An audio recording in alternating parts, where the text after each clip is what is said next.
안녕하세요. 저는 마지막 순서 발표를 맡은 임진하라고 합니다. 말씀해 주셨듯이 이 주제로 박사 논문을 썼었습니다. 네, 제가 연구를 한 대상은 서구에 체류를 했던 한국 현대 여성 작가들 중에서도 특히 성혁명이 진행이 될 때 성해방 담론이 한국에서 활발하게 생산이 되었던 시기에 그 변화와 또 성해방 풍조를 한국의 독자들에게 전달하는 역할을 했던 작가들입니다. 제가 연구를 한 이 성혁명이라는 이 단어는 통상적으로는 1960년대 말에 북미와 서유럽에서 전면화된 성적 규범과 행동의 변화를 가리킵니다. 반문화의 모습을 띈 여러 사회운동에서 나타났던 성적 관계의 변화를 포함합니다. 성이 사회 변화를 주도하는 혁명적인 언설이 이때 되었고, 그에 따라서 당시에 미국의 대중매체에서 먼저 성혁명이라고 명명을 했다라고 합니다. 혁명이라고 부를 만큼의 변화가 이 당시의 초국적인 문화 환경 속에서 진행이 됐고, 한국 언론에서도 그 전개가 주목이 됐었습니다. 단순히 서구에서 이런 일이 벌어지고 있다를 넘어서 이제 한국의 근대화의 모델이기도 했기 때문에 한국의 미래가 어떠해야 하는가 또는 어떠할 것인가를 논하는 것이어서 당시의 지식인들에게 이 서구에서 진행 중인 변화를 어떻게 해석을 할 것인가는 굉장히 민감한 문제였다고 합니다.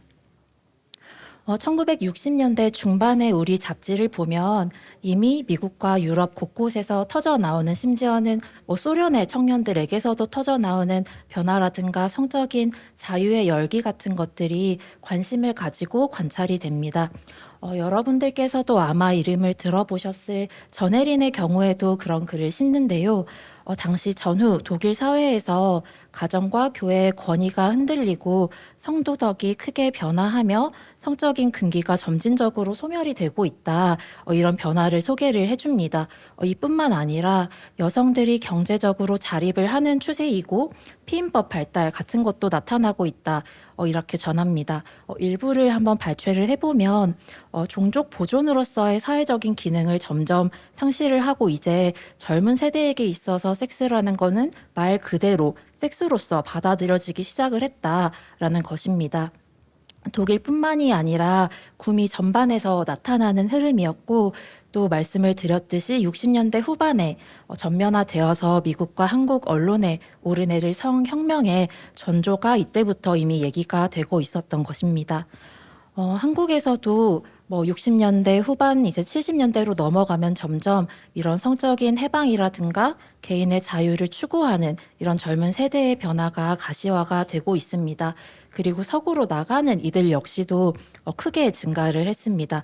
외국에 갈 수 있는 사람들은 운이 좋은 경우이지만 그렇지 않다고 하더라도 그 문화를 선망하고 또 한국에 들어온 그 문화에 영향을 받는 사람들이 굉장히 많았습니다. 이게 전후에 활발하게 유통이 되었던 문학이라든가 영화 같은 다양한 텍스트의 영향이 컸었습니다. 또 이 텍스트의 주요 수요층 가운데에 여성들이 있었습니다. 여성들은 이제 한국 사회에서 허용이 되지 않는 자유를 서구에 투사를 하고 또 이곳과는 다른 삶을 상상을 하면서 또 서구로 나가고 싶어 했던 측면이 있고 또 실제로 많은 여대생들이 유학을 준비하기도 했었습니다.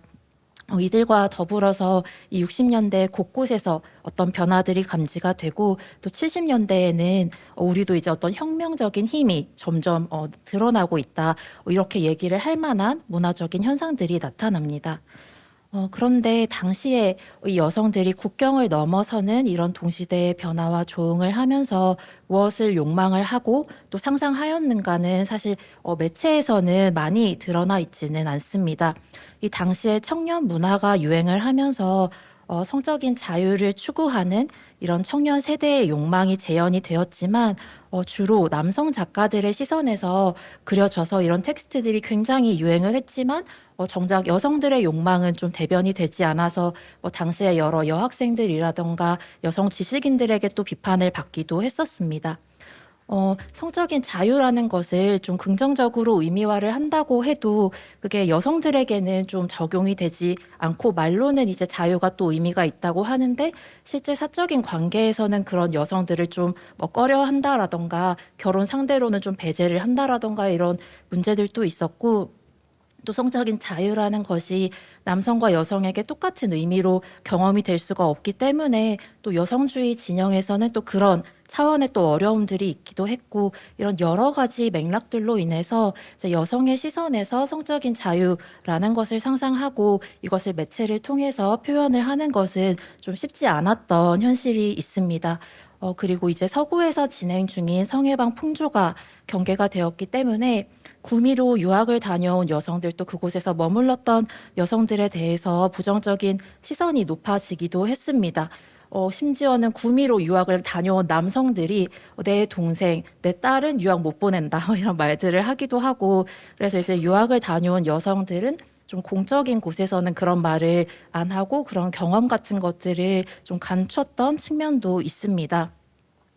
직접 서구로 나가서 그 문화를 체험을 하고 그곳의 변화라는 것이 어떤 의미인지 이런 것들을 글로 썼던 소수의 여성 작가들이 있지만 다소간 좀 주변화가 되어서 그 당시뿐만 아니라 현재까지도 본격적인 연구의 대상이 되지 못한 글이 상당수가 있습니다. 그래서 저는 이 글들을, 이 작가들을 좀 새롭게 조명을 해주고 싶었는데요. 이들의 글을 살펴보면 이 당시의 여성들이 문화의 경계를 넘으면서 한국 사회와 어떻게 갈등을 하고 또 협상을 했는가, 이런 양상들을 볼 수가 있습니다. 말씀을 드렸듯이 이게 단순히 어떤 서구의 문화에 대한 얘기가 아니라 한국의 미래가 어떠해야 하는가에 대해서 말을 하고 개입을 하는 행위였다라는 점에서 적극적으로 이 글쓰기의 의미를 읽어주어야 한다라고 생각을 했습니다. 이들이 서구라는 타자를 통해서 경유를 해서 말을 하고 있지만 결국에 이들이 말을 하고 있었던 것은 한국 사회에 존재했지만 말해지지 못했고 보이지 못했던 어떤 여성들의 욕망들 그리고 친밀성 같은 것들이어서 이걸 읽어보면 생각보다 이 시대에 굉장히 역동적인 현장이었구나 이런 거를 또 읽을 수가 있습니다. 그래서 이들의 글을 통해서 이 시기에 우리 한국 사회에서 허용될 수 있었던 삶의 형태는 무엇이었고 또 그 임계는 어디였는가 이런 가장자리를 살필 수가 있습니다. 저는 총 3명의 작가를 통해서 그 가장자리를 살펴봤는데요. 첫 번째는 전혜린입니다. 아마 좀 많이 대중적으로 알려지지는 않은 작가들이 많은데 그중에서 오늘 제가 말씀드릴 작가들 중에는 제일 많이 알려져 있는 인물이 아닐까 싶은데요. 전혜린은 1952년에 서울대 법과대학에 입학을 했고 55년에 독일 미넨대로 유학을 가면서 문학으로 전공을 변경했습니다. 이 유학생 시절에 전혜린이 한국일보 공모전에 보내서 당선이 된 유학생의 편지가 있는데요. 이 공모전 자체가 해외에 있는 여러 유학생들이 보낸 편지를 모은 것이었고, 그런데 이 전혜린의 편지 같은 경우에는 후에 굉장히 유명해지는 이 유고 수필집에도 실렸기 때문에 이 당시뿐만 아니라 60년대로 넘어가면서도 이제 한국 사회를 좀 억압이라고 느꼈던 많은 이제 여성뿐만 아니라 심지어 남성 청년들에게도 굉장히 사랑을 받았던 글이기도 합니다. 그 글을 보면 좀 한국에서는 경험하기 어려웠던 그런 자유의 분위기를 독일 대학가를 통해서 좀 전달을 하고 있어서 이 글을 통해서 당시 청년들이 좀 무엇을 욕망을 했는가 이런 것들을 또 우리가 볼 수가 있습니다. 그뿐만 아니라 앞서서 잠깐 말씀을 드렸듯이 전후 독일에서 진행 중인 여러 가지 변화를 관찰을 하고 있고 특히 도덕의 새로운 파도 또는 성혁명 을 사회적인 진보다 이것의 문제성이란 어떠한 것인가 이런 것들을 또 얘기를 해줍니다. 또 독일 여대생 여자 박사 올드미스 비즈니스 걸들의 자유로운 여행의 문화 또 이들이 로맨스를 꿈꾸면서 유럽으로 여행을 다니고 이런 모험의 부러움을 표하기도 합니다. 이 글 자체는 한국의 여성 독자들에게 쓴 글이어서 우리는 이렇게 여행도 못 가고 이 아쉬움을 달래려고 그들의 시를 읽는 이 마음 여러분도 다 아시죠? 이런 식으로 좀 공감대를 형성하는 글을 쓰기도 했습니다. 전혜린이 이렇게 좀 독일을 대표해서 이렇게 먼 곳에 대한 그리움을 글로 많이 썼는데요. 이것이 한국에 뿌리내리지 못한 엘리트의 글이다. 이런 비판을 그 당대뿐만 아니라 후대에도 굉장히 많이 받았었습니다.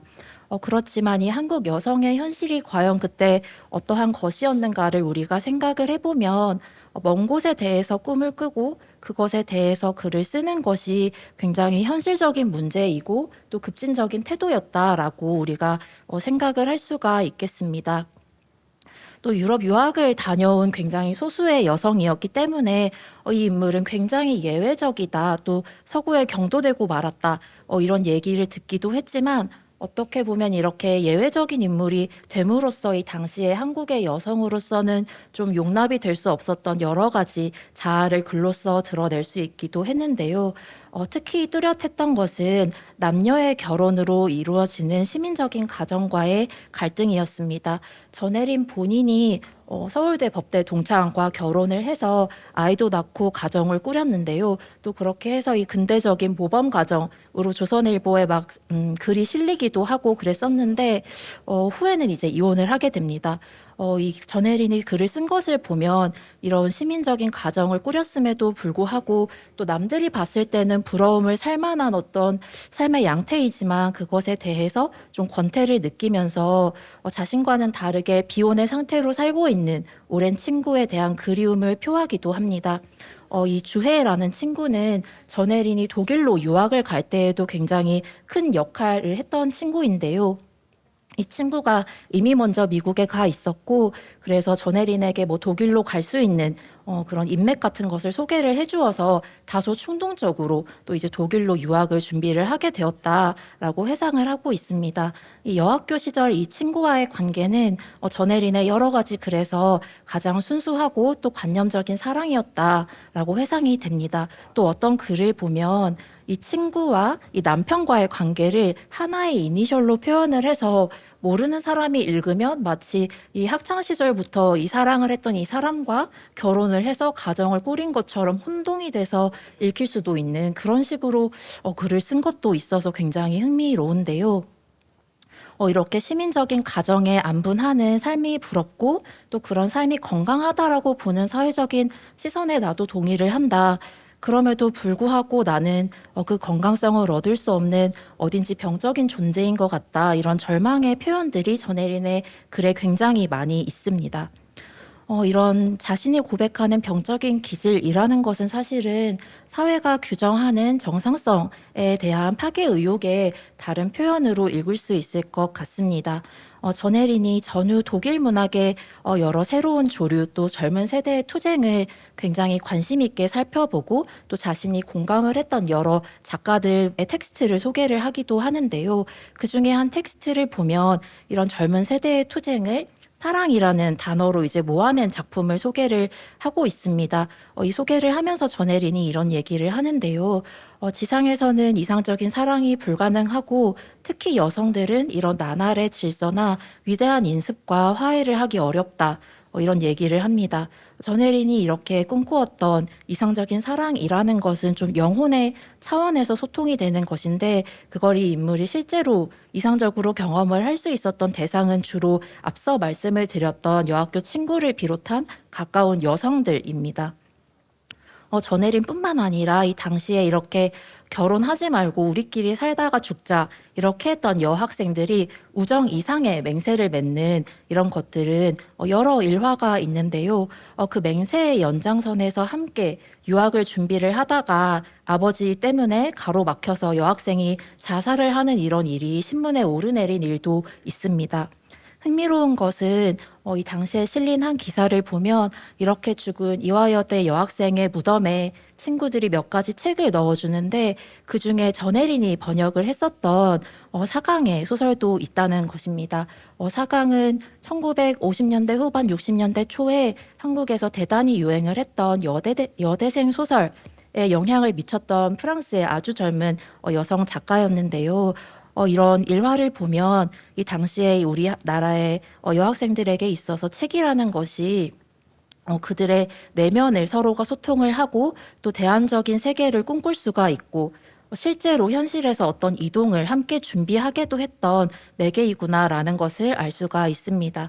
전혜린 본인 역시도 여학교 시절에 그렇게 앞에 말했던 그 친구와 소설을 탐독을 하고 또 비혼하자 이런 얘기를 하기도 했던 사례이기도 합니다. 결국에 전혜리는 그 다짐 이상 같은 것을 실현을 하지 못하고 좀 거의 한 30살의 나이에 요절을 했었는데요. 이렇게 요절을 해서 유고 수필집이 발간이 됐을 때 대단히 많은 여성 독자들이 전혜린에게 자신을 투사를 했었습니다. 꼭 이런 전혜린 같은 엘리트뿐만 아니라 어떤 가정에서 있는 식모 여성과 그 집에 있는 딸이 같이 이렇게 동반 자살 같은 거를 시도를 하기도 하고 이렇게 보면 계층을 넘어서 많은 여성들이 전혜린에게 자신의 내면을 투사했다는 것을 알 수가 있는데요. 그녀들은 대체 왜 투사를 했을까 생각을 해보면 이런 여성들이 책을 읽고 이곳을 떠나는 어떤 이동을 꿈꾸는 것들이 그 당시에는 좀 지식인들에게서 많은 비판을 받았어요. 잘못된 독서를 해서 문학 소녀들이 감정 과잉으로 저런 시도를 한다. 저 소녀들을 잘 교육해야 된다. 이런 얘기들을 했는데 전혜린 역시도 그런 문학 소녀였지만 전혜린의 경우에는 자신의 그런 소위 잘못된 독서를 언어화를 할 수 있고 정당화를 할 수 있는 최고 수준의 이 사람은 지식인이고 번역가였기 때문에 이 전혜린을 통해서 이 당대의 여성들이 자기 자신들을 설명할 수 있는 새로운 언어를 발견을 했던 것이 아닐까 싶습니다. 그래서 이렇게 전혜린이 종이 위에서 표현을 했고 여성 독자들이 공유를 했던 꿈이 이 70년대로 넘어가면서 새로운 좀 문화적인 힘으로 전개가 되었는데요. 그것을 저는 이 손장순이라는 작가를 통해서 좀 살펴보았습니다. 60년대 후반부터 이 소위 얘기가 되는 성혁명의 시기를 통과하면서 이 앞선 시기에 잠깐 드러났던 이런 여성들의 이상이 어떻게 좀 전개가 되고 그 최대치는 어디였는가, 어떤 양상으로 굴절이 되어 나갔는가 이런 것들을 살필 수가 있게 하는 작가입니다. 아마 처음 들어보는 분들도 많이 계시지 않을까 싶은데요. 전혜린과는 동세대이고 서울대 불문과를 졸업한 다음에 또 작가로서 꾸준히 활동을 했고 또 불문과 교수로서도 여러 긴 시간 재직을 했었습니다.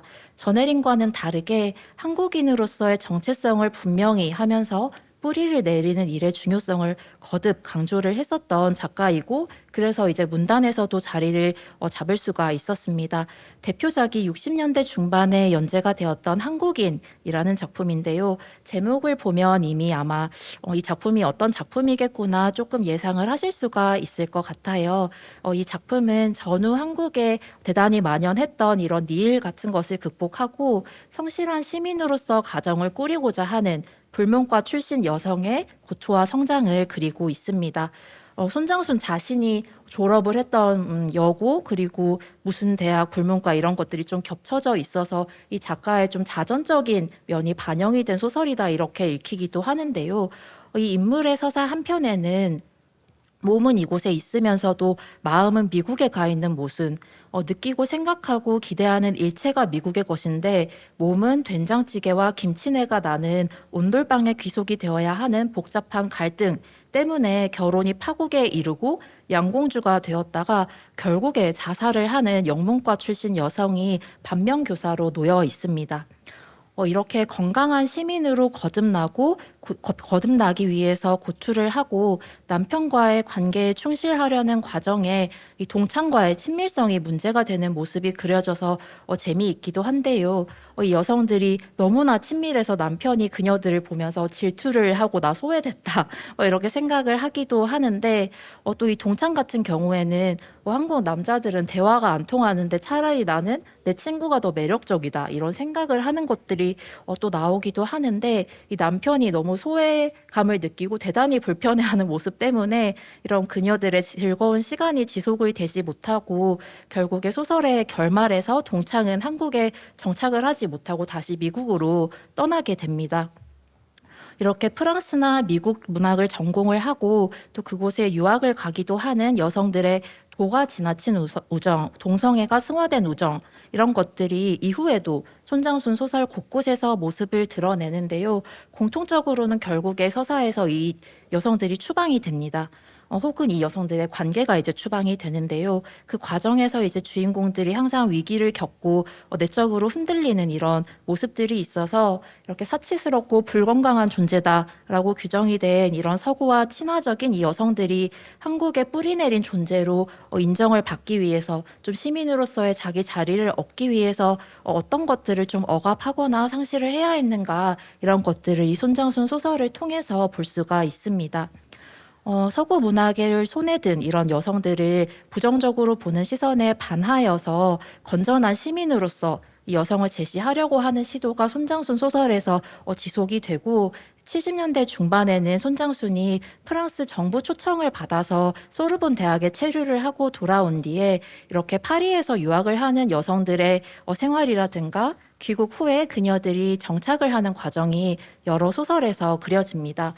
그녀들이 서구에 다녀왔기 때문에 오염이 됐다, 이렇게 보는 시선에 반하여서 이 여성들의 모럴이라던가 자기 진실성을 역설을 하는 작품들입니다. 남들이 어떻게 보던지 이 여성들은 진실한 사람들이다, 순수한 사랑을 한다, 이런 걸 거듭 역설을 하는데요. 그것은 사실은 그만큼 이 여성들이 사회의 규범을 강하게 의식을 하고 있고 또 어떤 종류의 인정을 필요로 한다라는 증거입니다. 이런 것들을 보면 인간이 사회를 초월해서 독립적일 수가 없고 어떤 인정의 구조 속에서 살아갈 수밖에 없다라는 것을 이 인물들이 보여주고 있습니다. 그래서 이 인물들은 가정을 이루고 싶어하고 자기의 공간을 가지기를 갈망을 하는데요. 서구로 다녀왔기 때문에 너는 이런 가정 같은 거 꾸릴 마음이 없으니까 다녀왔지, 너는 그런 거에 초연하겠지, 혹은 뭐 결혼에 진지한 상대로는 너는 부적합하다, 이렇게 단정이 되어서 이 인물들이 좀 마음이 무너지고 히스테리로 몰고 가지기도 합니다. 아웃사이더로 살아야 하는 삶이라는 게 인물들에게는 계속해서 상처의 지속으로 경험이 되는 것입니다. 결국에 인물들이 이런 정신적인 붕괴를 극복을 하는 방법은 이 파리를 다녀온 시간 자체를 좀 외곽지대, 암담한 낙원 같은 것들로 규정을 하고 그와 관련이 되었던 모든 것들을 퇴폐라고 규정을 하는 방식입니다. 정신병원에서 실제로 치료를 받는 이런 장면들이 나오기도 해요. 그것을 통해서 결국에 이제 정상이 되고 마음의 안정을 찾는데요. 이런 인물들의 한편에서는 뭐 학생들과 동성애를 했다라는 추문에 휘말려서 전임이 됐던 대학에서 쫓겨나는 유학생 출신 여성의 서사 같은 것들이 또 전해집니다. 손장순의 주인공들은 항상 그렇게 추방당하는 여성들을 보면서 마음의 선을 긋는 이런 인물들인데요. 사실은 이렇게 시도를 하면서 이 인물이 약물을 복용을 하고 치료를 받는 것은, 그리고 이 인물이 뭐라고 얘기를 하냐 하면 나는 지금 친구보다 건강이 필요하다, 이런 얘기를 하는데요. 이런 것은 결국에 이 인물이 나는 이제 안정을 찾았다, 나는 저 여성과 다르다라고 하지만 사실 그렇게 하는 과정에서 이 인물이 상실한 것이 있고 치른 비용이 있다라는 것을 보여줍니다. 그 비용이라는 것은 결국에 이 인물이 파리에서 경험을 할 수 있었던 새로운 가치들, 또 자유, 이런 것들, 또 그녀가 파리에서 간절하게 바랬고 또 맛보기도 했던 어떤 친밀성이라고 할 수가 있겠습니다. 사실 이 인물이 이제 이성과의 연애를 대체할 수 있는 관계로서 그 동창과의 친밀성을 욕망한 당사자이기 때문에 오히려 이제 이 여성과 타자화를 하고 나는 다르다, 이렇게 계속해서 증명을 하려고 하는 이런 욕망 같은 것들이 나오는 것인데요. 그래서 이렇게 의식적인 구분 짓기에 한편에서 수반이 되는 주체의 불안이라든가 내적인 분열 같은 것을 그리면서 손장수는 건강한 시민이 되기 위해서 우리가 잃은 것이 무엇인지를 보여줄 뿐만 아니라 그 경계선이 결코 절대적인 것이 아니라 끊임없이 우리에게 의식이 되고 불안으로 되돌아올 수밖에 없다, 그런 것들을 또 보여주고 있습니다. 마지막으로 제가 살펴본 것은 김지원이라는 작가입니다. 손정순 또 전혜린보다는 한 10년 정도 더 젊은 이제 전혜린의 유고 수필집이 대단히 인기를 끌었던 60년대 중반의 여대생이었던 작가인데요. 65년에 이화여대 영문과를 졸업을 했고 73년에 미국 뉴욕으로 이주를 했습니다. 그래서 이 작가의 소설에는 자유의 공간으로 미국을 상상을 하고 그곳으로 실제로 향했던 동시대 한국인들의 군상이 대단히 다양하게 재현이 되어 있습니다. 이 미국에 이주한 이후에 사실은 작가로서 본격적인 활동을 하지만 64년에 이화여대에 재학 중일 때 여성 잡지에 짧은 소설을 발표를 해서 그게 작품이 실린 적이 있었어요. 어떤 소설이냐 하면 이제 영어를 배우면서 나 어디로 떠나고 싶다라고 하지만 그거 되게 뜬구름 잡는 일이다, 헛일이다 이렇게 재단이 돼서 좌절당하는 여학생의 이야기입니다. 이제 어떤 남성이 우리 함께 뭐 어디로 떠나자 이렇게 얘기를 하고 그 남성은 서양 여자의 남편이어서 좀 이제 영화 배우 같은 이국적인 느낌을 주기도 하는 남성인데 저렇게 어디 가자고 하는 남자는 다 헛바람 든 남자다 이렇게 하면서 언니가 정신 차려라 너는 닭이나 치러 가라 이렇게 이 주인공을 이렇게 길들이는 이런 내용인데요. 이것과는 대조적으로 미국 이주한 이후에 이 작가가 창작하는 소설들에는 실제로 이제 시기가 지나가면서 탈주의 욕망을 실제로 실현을 할 수 있게 된 한국인들이 등장을 합니다. 특히 구체적인 계획이 없이 탈주하고 싶다 이런 욕망만으로 미국에 온 여성들이 많이 그려집니다. 당시에 한국에서 언론에서 굉장히 부정적으로 묘사가 되었던 전형적인 이주의 형태인데요. 김지원의 소설의 특징이라면 이렇게 타자화가 되면서 부정적으로만 거론이 됐던 이주자들의 내면을 그들의 시선에서 담아낸다라는 것입니다.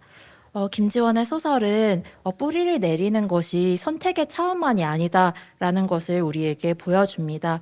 자신이 한국에 있고 한국 사람이지만 언제나 어딘지 이상한 사람 같고 잘못된 존재 같고 차라리 타국에 있을 때 나는 평범한 사람, 오케이인 사람 이렇게 느껴지는 사람들도 있다라는 거를 이 작가가 보여주고 있습니다. 그래서 김지원의 소설은 그런 인물들이 자신을 설명을 하고 또 자기 삶이 놓일 공간을 찾고자 하는 그런 고투를 그리고 있습니다. 또 이렇게 작가가 보여주는 것을 보면 이 인물들이 흔히 얘기가 되듯이 무작정 미국이 좋아서 거기에 이민을 간 것도 아니고 한국과 관계를 맺고 싶은 욕망도 존재를 한다는 것을 우리가 알 수 있습니다. 한국을 떠난 지 오래되었지만 다시 한국에 돌아오고 또 이곳에서 좀 다시 살아볼 수 있을까 이런 생각을 하지만 내가 이곳에서 왜 항상 맞지 않는다, 나는 잘못된 사람 같다, 이런 느낌을 받았는지를 좀 상기를 하면서 나는 다시 미국으로 갈 수밖에 없겠다, 이렇게 좀 결정을 하는 인물이 나오기도 하고, 그랬을 때 이 인물이 다시 미국에 돌아가는 마음이란 거는 나는 한국 떠난다, 나는 자유로 간다, 이런 게 아니라 한편에 나는 항상 뭔가 뿌리 내릴 수 없는 존재 같다, 실패한 존재 같다, 이런 불안한 마음 같은 것들이 그려집니다. 그래서 이렇게 한국 밖으로 이제 나가서 공간을 찾는 인물들을 그린다는 것은 곧 한국 사회 내부에 있어야 할 어떤 공간을 요구하는 일과도 다르지가 않습니다. 말씀을 드렸듯이 작가가 미국에 이주해서 본격적으로 활동을 하는데요. 국내의 문예지에 끊임없이 이렇게 소설을 많이 발표를 했던 것은 결국에 이렇게 미국으로 외국으로 나갈 수밖에 없었던 사람들의 내면과 삶을 말할 수 있는 공간을 한국 안에서 만들고자 했던 시도이고 그런 마음이 아니었을까 싶습니다.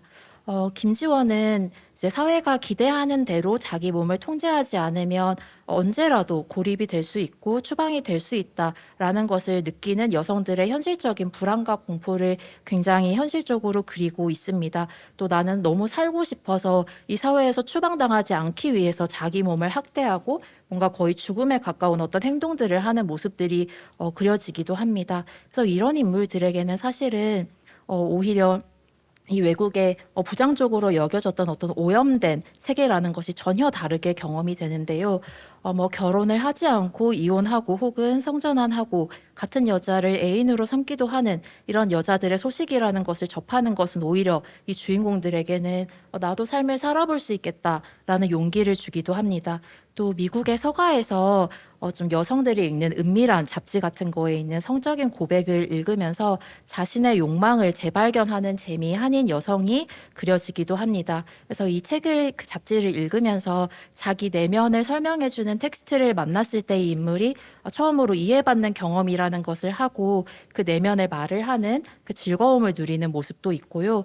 또 남들이 봤을 때는 정상 가정을 꾸리고 살고 있지만 그 이면에는 충족이 되지 않는 욕망이 언제나 있다라는 것을 보여주기도 하고, 또 그런 여성들이 갈 곳이 없어서 그녀들만 모인 어떤 공간에서 뭐 이제 담배 같은 것을 핀다라던가 좀 일탈적인 행동을 한다라던가 하면서 그녀들이 서로를 이해하기 때문에 형성할 수 있는 새로운 친밀성 같은 것도 그려집니다. 이제 한국에 있는 가족들이 있기 때문에 가족들이 언제나 이 여성들에게 뭐 편지를 보낸다든가 어떤 당부 같은 것들을 해요.